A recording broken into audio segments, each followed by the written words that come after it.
Hello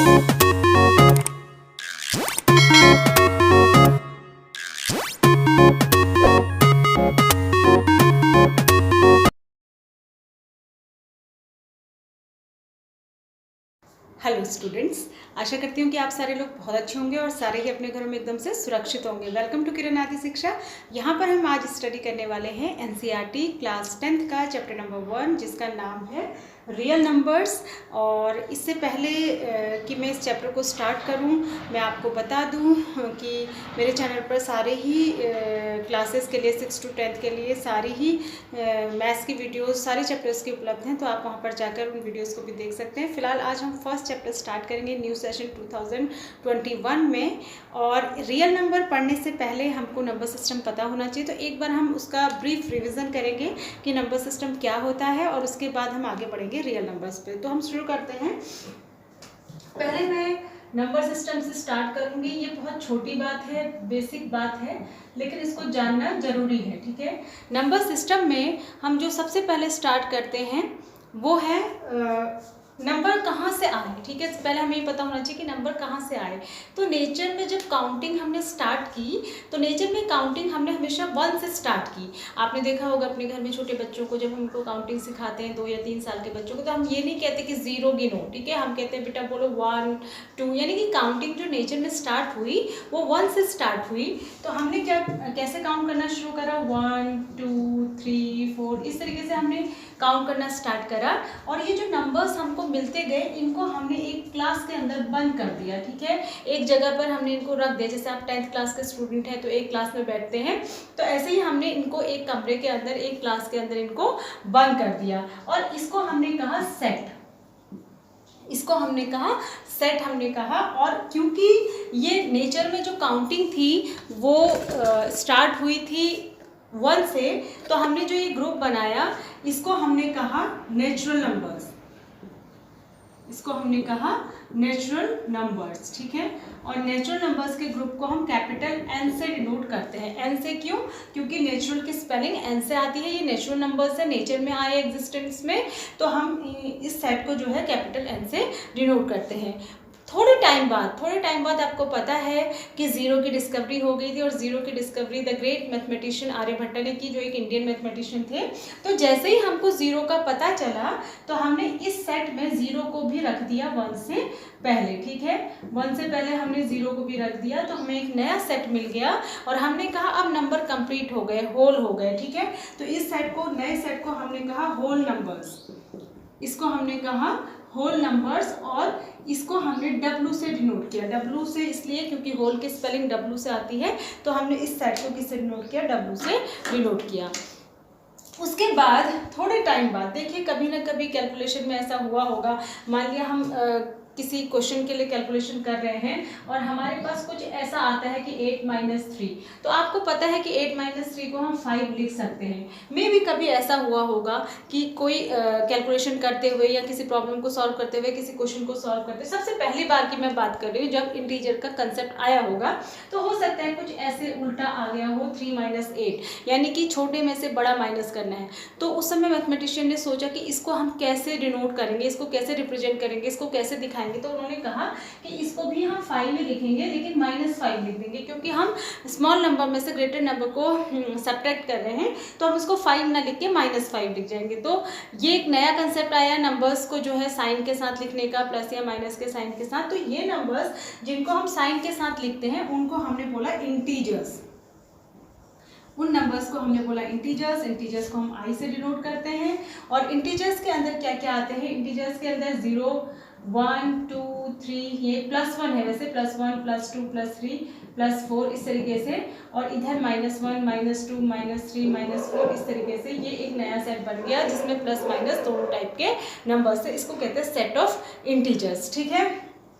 अब आप देख रहे होंगे कि इंटीजर्स के सेट में होल नंबर्स और रियल नंबर नेचुरल नंबर दोनों ही इसके अंदर में आ जाते हैं। तो ये तो बात हुई इंटीजर्स की। अब इसमें एक चीज़ और है कि जहाँ पर हमको पॉजिटिव नंबर लिखना होता है तो उसमें हमको प्लस का साइन लगाने की ज़रूरत नहीं होती, क्योंकि 1 लिखेंगे तो इसका मतलब +1 ही है। लेकिन जहाँ माइनस का नंबर लिखना होता है वहाँ -1 लिखना पड़ता है, यानी माइनस का साइन लगाना पड़ता है। ऐसा क्यों? ऐसा इसलिए क्योंकि दोनों में अगर कुछ नहीं लिखेंगे तो फिर डिफ्रेंशिएट कैसे होगा, पता कैसे चलेगा कि कौन सा प्लस का है कौन सा माइनस का है। तो एक में अगर हम लगा देंगे माइनस का साइन तो जो दूसरा बिना साइन का होगा वो प्लस का ही। तो प्लस के नंबर को हम जनरली जो पॉजिटिव इंटीजर्स होते हैं उनको प्लस प्लस करके लिखते नहीं है, खाली 1 2 3 लिखते हैं तो वो प्लस ही में है। और अगर माइनस में होता है तो फिर उसके बाद हम माइनस लगा देते हैं, ठीक है। तो ये हुआ इंटीजर्स। उसके बाद आते हैं इंटीजर्स हो गए, उसके बाद आते हैं रेशनल नंबर्स। देखो ये नंबर्स को पढ़ने का एक सीक्वेंस है, आपको क्लास वाइज इनको पढ़ाया जाता है ताकि आप एक एक करके अपना कंसेप्ट क्लियर करते रहें, ठीक है। क्लास वाइज पढ़ाया जाता है। देखिए किस तरीके से पढ़ाया जाता है। सबसे पहले आपको पढ़ाए जाते हैं नेचुरल नंबर्स, क्लास 5th में आपने पढ़ा होगा, क्लास 6th में आपने पढ़ा होगा होल नंबर्स, क्लास 7th में आपने पढ़े होंगे इंटीजर्स, क्लास 8th में आपने पढ़ेंगे रियल नंबर्स, ठीक है। मैं इसका सीक्वेंस बता दे रही हूँ, थोड़ा सा है लेकिन बेसिक कंसेप्ट है, पता होना चाहिए। तो रियल नंबर, अब रेशनल नंबर्स क्या होते हैं? रेशनल नंबर्स क्या होते हैं? अ number that can be written in the form of P upon Q, where P and Q are integers and Q should not be equals to 0 is called rational number. इसको आप ऐसे ही note कर ले जैसे कि मैंने ये बना रखा है रेशनल नंबर्स, इससे आप भूलेंगे नहीं कभी भी नंबर सिस्टम को। तो मैंने क्या लिखा? A number that can be written in the form of P upon Q। अब बहुत सारे बच्चों को ये समझ में नहीं आता कि P अपॉन Q क्या बला है, ठीक है। P अपॉन Q से कुछ मतलब नहीं है। P अपॉन Q का सिर्फ इतना मतलब है कि कोई भी ऐसा नंबर जिसको हम समथिंग अपॉन समथिंग, मतलब न्यूमरेटर अपॉन डिनोमिनेटर की फॉर्म में लिख सकते हैं। इसका मतलब न्यूमरेटर अपॉन डिनोमिनेटर से है, P अपॉन Q से मतलब नहीं है। इसकी जगह हम X अपॉन Y भी लिख सकते थे, A अपॉन B भी लिख सकते थे, Z अपॉन Y भी लिख सकते थे, कुछ भी आप इसकी जगह लिख सकते थे। इसका मतलब ये है कि कोई भी ऐसा नंबर जिसको हम न्यूमरेटर अपॉन डिनोमिनेटर की फॉर्म में लिख पाए, जहाँ पर न्यूमरेटर और डिनोमिनेटर दोनों इंटीजर्स हों और Q should not be equals to 0 का मतलब है कि denominator should not be equals to 0, मतलब नीचे डिनोमिनेटर में 0 नहीं होना चाहिए। तो ऐसा नंबर जिसको हम इन दोनों तरीके से, ये जो दो शर्तें उसमें पूरी होती है, एक तो ये कि उसको P अपॉन Q यानी न्यूमरेटर अपॉन डिनोमिनेटर की फॉर्म में रख पाए, और दूसरा कि Q 0 ना हो यानी कि डिनोमिनेटर 0 ना हो। ये दोनों शर्तें जो भी नंबर पूरी करेगा वो कहलाएगा रेशनल नंबर। तो अब हमने चेक किया क्या नेचुरल नंबर रेशनल होते हैं। देखिए चेक करते हैं, 1 से शुरू करते हैं। 1 को हम 1 अपॉन 1 लिख सकते हैं, यानी कि हम इसको P अपॉन Q की फॉर्म में रख सकते हैं, ठीक है।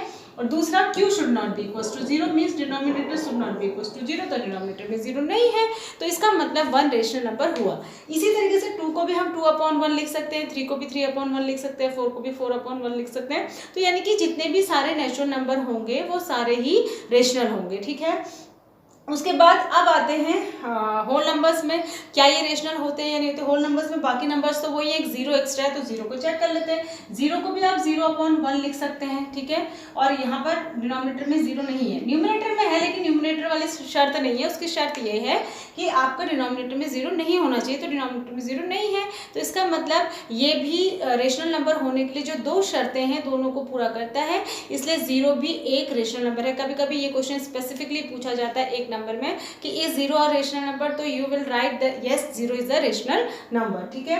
अब आ जाते हैं इंटीजर्स में। इंटीजर्स भी सारे देखो, पॉजिटिव वाले तो आपने चेक कर ही लिए जो नेचुरल नंबर और होल नंबर थे। बच्चे नेगेटिव भी सारे नंबर्स को आप -1 को भी -1 अपॉन 1 लिख सकते हैं, -2 को भी -2 अपॉन 1 लिख सकते हैं। तो इस तरीके से सारे इंटीजर्स होते हैं वो सारे रेशनल नंबर ही होते हैं, ठीक है। अब उसके बाद आता है इर्रेशनल नंबर, जो आपने क्लास 9th में पढ़ा होगा। इर्रेशनल नंबर्स, इरेशनल नंबर्स की डेफिनेशन जस्ट रेशनल नंबर की उल्टी होती है, यानी कि जिन नंबर्स को P अपॉन Q की फॉर्म में लिख सकते हैं and Q should not be equals to 0 वो तो रेशनल हुए, तो यानी कि जिनको ऐसे नहीं लिख सकते वो इरेशनल हुए। अब पता कैसे चलेगा हमको कि कौन से रेशनल है और कौन से इरेशनल है, पता कैसे चलता है। पता ऐसे चलता है, पता चलाने के लिए आपने जो है क्लास 9th में डेसिमल एक्सपेंशन पढ़ा था, तो उसी से पता चलता है कैसे। इसके लिए बहुत अच्छा एग्जाम्पल आपकी बुक में भी दे रखा है, मैं एक बार उसको समझा देती हूँ। देखिए एक नंबर लाइन है, इस पर यहाँ 0 है, 1 है, 2 है, 3 है, नंबर लाइन कितनी भी आगे जा सकती है, यहाँ -1 -2 -3, ये आपकी बुक का ही एग्जाम्पल मैं बता रही हूँ, क्लास 9th में है ये।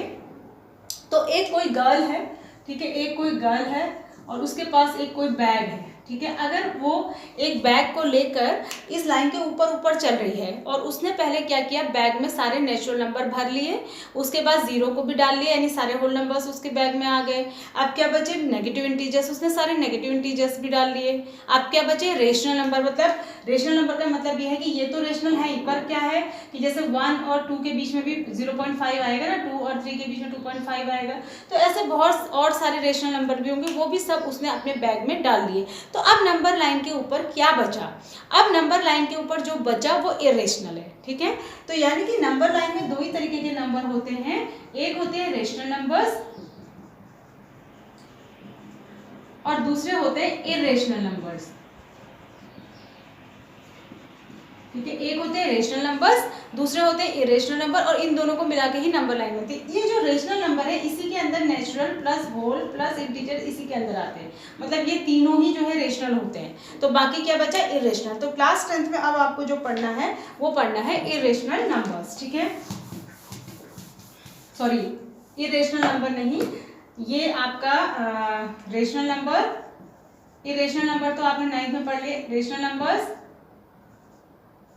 और इरेशनल नंबर जो है ये मिला के नंबर लाइन होता है, इनको मिला के कहते हैं रियल नंबर, ठीक है। तो यानी कि रियल नंबर्स क्या होते हैं, रेशनल प्लस इरेशनल, यानी नंबर लाइन पे जो नंबर होते हैं वो रियल नंबर होते हैं, और उसमें सिर्फ 2 ही तरीके के नंबर होते हैं, रेशनल और इरेशनल। रेशनल तक हमने क्लास 9th में पढ़ा, इरेशनल हम यहाँ पढ़ेंगे, ठीक है। इरेशनल भी पढ़ लिया आपने 9th में, यहाँ आप टोटल मिला के रियल नंबर्स के बारे में पढ़ेंगे, ठीक है। अब आप देखिए, मैं थोड़ा सा 9th का भी बता दे रही हूँ, इरेशनल नंबर को पहचानते कैसे हैं, इरेशनल नंबर, ठीक है। इरेशनल नंबर को कैसे पहचानते हैं, इरेशनल नंबर के लिए हमारे पास एक तरीका होता है डेसिमल एक्सपेंशन, ठीक है। डेसिमल एक्सपेंशन होता है जिससे हम इरेशनल नंबर को पहचानते हैं। कितने टाइप का होता है, ये 3 टाइप का होता है। एक होता है टर्मिनेटिंग डेसिमल,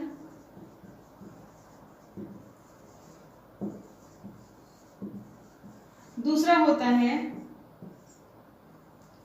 3 का पहला टाइप, दूसरा टाइप होता है नॉन टर्मिनेटिंग लेकिन रिपीटिंग। इसके लिए एक वर्ड और लिखा रहता है आपकी बुक में, दैट इज रिकरिंग, ठीक है। और तीसरा टाइप होता है नॉन टर्मिनेटिंग नॉन रिपीटिंग या नॉन रिकरिंग, दोनों सिनोनिम्स हैं, ठीक है। अब ये होती क्या चीज़ है मैं आपको बताती हूँ एक एक करके। टर्मिनेटिंग डेसिमल क्या होता है, देखिए टर्मिनेटिंग डेसिमल क्या होता है, जो डेसिमल टर्मिनेट हो जाता है यानी खत्म हो जाता है। जैसे अगर मैं लिखूँ 5/10, इसको अगर आप सॉल्व करेंगे तो ये आएगा 1/2, और जब आप इसको डिवाइड करेंगे तो 0.5 आएगा, ठीक है। तो यानी कि ये जो 0.5 आएगा, जो 1/2 है, इसका आंसर जो 0.5 आएगा, यानी कि पूरा डिवीजन चला गया, डेसिमल के बाद पूरा डिवीजन चला गया, तो ये डेसिमल टर्मिनेट हो गया, खत्म हो गया, तो इसको कहते हैं टर्मिनेटिंग डेसिमल। दूसरा होता है नॉन टर्मिनेटिंग बट रिपीटिंग। इसका क्या मतलब है, जैसे आप लिखिए 10/3, तो 10/3 को जब आप डिवाइड करेंगे तो ये आ जाएगा 3 3 9 पॉइंट, फिर 1 बचेगा, आप जो है डेसिमल लगा के 0 बढ़ाएंगे तो फिर 3 3 9 3 3 9 3 3 ऐसे ही आता रहेगा, 3.33333 आता रहेगा, यानी डेसिमल टर्मिनेट नहीं हो रहा है, खत्म नहीं हो रहा है, यानी ये नॉन टर्मिनेटिंग है बट रिपीटिंग है, यानी कि इसमें 3 रिपीट हो रहा है। इसको लिखने का तरीका ये होता है 3.3 बार, जो चीज़ जो डिजिट रिपीट हो रही होती है उसके ऊपर बार लगा लेते हैं, तो इससे पता चल जाता है ये नंबर रिपीट हो रहा है, देखने वाले को पता चलता है कि ये नंबर रिपीट हो रहा है। जरूरी नहीं कि एक ही डिजिट रिपीट हो रही हो, 2 का ग्रुप भी रिपीट हो सकता है, जैसे 1.21211 इसमें 2121 रिपीट हो रहा है, तो इसको 1.21 बार लिखेंगे, ठीक है। तो इसमें 2 का ग्रुप रिपीट हो रहा है, 3 का 4 का कैसे भी हो सकता है। तो ये वाला डेसिमल है, ये नॉन टर्मिनेटिंग रिपीटिंग है, ठीक है। तीसरा होता है जिसमें डेसिमल टर्मिनेट भी नहीं हो रहा, रिपीट भी नहीं हो रहा, कुछ ऐसा आंसर आ रहा हो, जैसे थर्ड टाइप का जो हो रहा 0.131256 7 8 9, मतलब कुछ भी आता जा रहा है, ना इसमें कोई सीक्वेंस है, ना कुछ रिपीट हो रहा है, कुछ नहीं हो रहा है, कुछ भी आ रहा है, तो इसको कहते हैं नॉन टर्मिनेटिंग नॉन रिपीटिंग, ना तो टर्मिनेट हो रहा है ना रिपीट हो रहा है। ठीक है, तो ये जो पहले दो टाइप हैं, यानी कि अगर डेसिमल किसी नंबर का टर्मिनेटिंग है या फिर नॉन टर्मिनेटिंग रिपीटिंग है, तो इन दोनों ही केस में वो नंबर जो है रेशनल होता है। ठीक है, ये रेशनल नंबर्स होते हैं। रेशनल नंबर का ही जो डेसिमल होता है वो या तो टर्मिनेटिंग होता है या नॉन टर्मिनेटिंग रिपीटिंग। लेकिन अगर डेसिमल इस तरीके का है, भाग देने पे, डिवाइड करने पे अगर इस तरीके का डेसिमल आ रहा है नॉन टर्मिनेटिंग नॉन रिपीटिंग, तो वो होता है इरेशनल नंबर। कैसा नंबर होता है? इरेशनल नंबर होता है। ठीक है, तो ये था आपका 9th क्लास में भी था, ये आपको इरेशनल का पहचान कैसे करनी है। तो ये था डेसिमल एक्सपेंशन, ये आपको यहाँ भी याद होना चाहिए, 9th क्लास का आपको याद रहना चाहिए कि आपने किस तरीके से इसको पढ़ा था। ठीक है, अब नेक्स्ट वीडियो में हम इस चैप्टर को जो है बिल्कुल, जो हमें चैप्टर रियल नंबर से स्टार्ट करना है, इसको स्टार्ट करेंगे, जो इस क्लास में 10th क्लास में है। ये था आपका इससे पहले का बेसिक जो आपको पता होना चाहिए था इस चैप्टर को पढ़ने से पहले। तो मिलते हैं नेक्स्ट वीडियो में, तब तक के लिए अपना ध्यान रखिए, सुरक्षित रहिए। Thanks for watching, God bless you all.